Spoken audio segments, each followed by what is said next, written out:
નમસ્કાર મિત્રો, આજના વિડીયોમાં આપણે દર્શન કરવા જઈ રહ્યા છીએ ખેડા જિલ્લાના કઠલાલ તાલુકામાં આવેલ ફાગવેલમાં આવેલ ભાથીજી મહારાજના. આ ભાથીજી મહારાજમાં જ્યારે પ્રવેશ કરીએ ત્યારે આવો પ્રવેશદ્વાર આપણને જોવા મળે છે, જે બિલકુલ નવો બનાવવામાં આવેલો છે. રસ્તામાં જતાં જતાં તમને ઘણી બધી દુકાનો જોવા મળશે, જેમાંથી તમે દર્શન દરમિયાન નારિયેળ અને પ્રસાદી લઈ શકો છો. હવે આ રહ્યું ભાથીજી મહારાજનું નવું મંદિર, જે બિલકુલ નવું બની ગયેલું છે. હવે આપણે અંદર આવી ગયા છીએ દર્શન કરવા માટે. તમે જોઈ શકો છો કે ભાથીજી મહારાજની આપણને આગળ મૂર્તિ જોવા મળે છે. બાજુમાં આપણને બે બાજુ તલવારો મૂકેલી જોવા મળે છે. ભાથીજી મહારાજની મૂર્તિ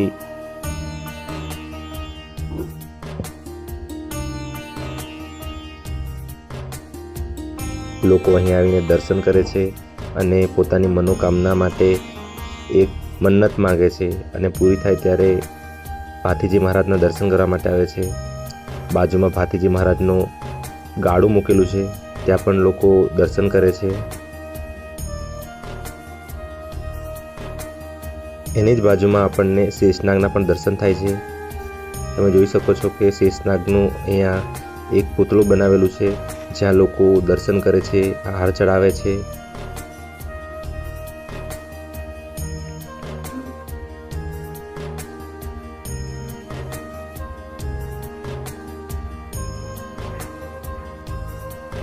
ભાથીજી મહારાજનું આ મંદિર બિલકુલ નવું બની રહ્યું છે, જે 2025માં લગભગ બનીને તૈયાર થઈ જશે. હજુ પણ એનું કામકાજ શરૂ જ છે. તમે જોઈ શકો છો એક ભવ્ય મંદિર બનવા જઈ રહ્યું છે ભાથીજી મહારાજનું. હજુ એનું કામકાજ શરૂ જ છે. અને અહીંયા તમને ઠંડા પાણી પીવાની પરબ પણ મળી જશે, જે વિના મૂલ્યે છે.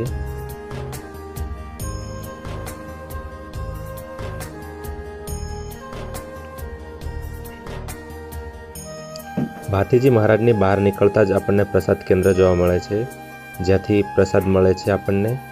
અને એની જ બાજુમાં શ્રીફળ વધેરા માટેનું સ્થળ બનાવવામાં આવેલું છે, જ્યાં લોકો ભાથીજી મહારાજને ધરાવેલું શ્રીફળ વધેરી અને પ્રસાદ તરીકે પોતાની સાથે લઈ જાય છે. ખાખરિયા વનમાં ભાથીજી સાથે બનેલી ઘટનાઓ આપણને જોવા મળે છે, જ્યાં ભાથીજીના લગ્ન, સૌથી પહેલાં લગ્ન મંડપનું દ્રશ્ય દર્શાવવામાં આવે છે.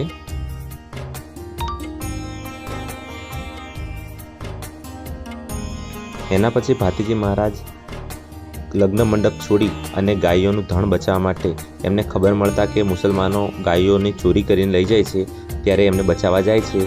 અને ત્યાં તેઓ ભાથીજી મહારાજને પાછળથી વાર કરી અને એમનું મસ્તક કાપી લે છે. તેવું આખું પૂરું દ્રશ્ય આપણને જોવા મળે છે. આ ખાખરિયા વન ભાથીજીના મુખ્ય મંદિરેથી 7 કિલોમીટર જેટલું દૂર છે, જ્યાં આપણને ઘણી બધી વસ્તુઓ જોવા મળે છે, જેમ કે ભાથીજી મહારાજનું થયેલી ઘટનાઓ જોવા મળે છે. તથા ત્યાં બાજુમાં એવા પણ મંદિરો છે કે જ્યાં સાપની અંદર ભાથીજી મહારાજ દોરેલા છે. આપણને ત્યાં ઘોડાઓ જોવા મળે છે.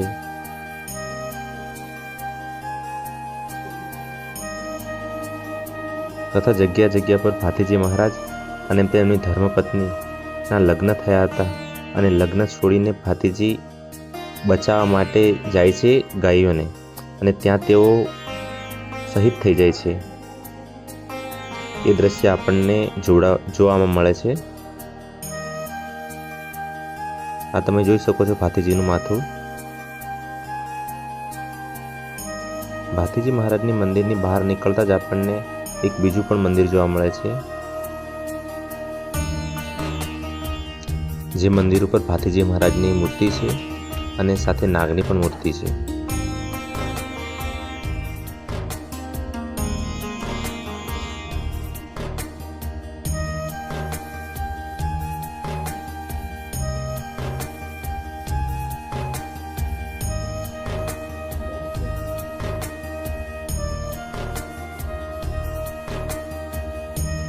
આ મંદિરની સામે જ આપણને લોકો દ્વારા છોડવામાં આવેલા મરઘાઓ જોવા મળે છે, જે લોકો પોતાની મનોકામના પૂર્ણ થતાં ત્યાં આવીને છોડી જાય છે.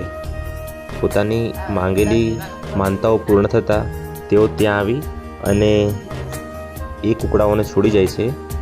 એ કુકડાઓ ત્યાં જ રહે છે. એમને કોઈ પણ પ્રકારનું કોઈ નુકસાન પહોંચાડતું નથી.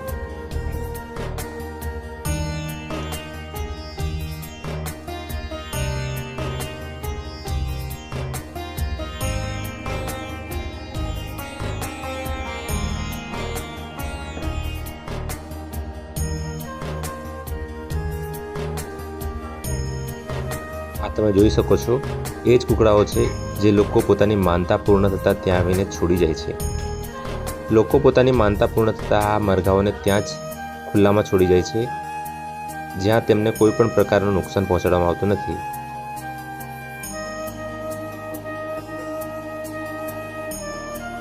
ત્યાં આપણને ખુલ્લામાં જ એક ભાતીજી મહારાજની ઘોડા ઉપર બેઠેલી મૂર્તિ જોવા મળે છે, જે ઝાડ નીચે છે.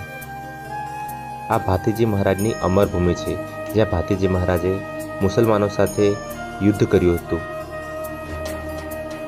પોતાની ગાયોની રક્ષા માટે ભાતીજી મહારાજે પોતાની જાનની બલિદાન આપી દીધું હતું.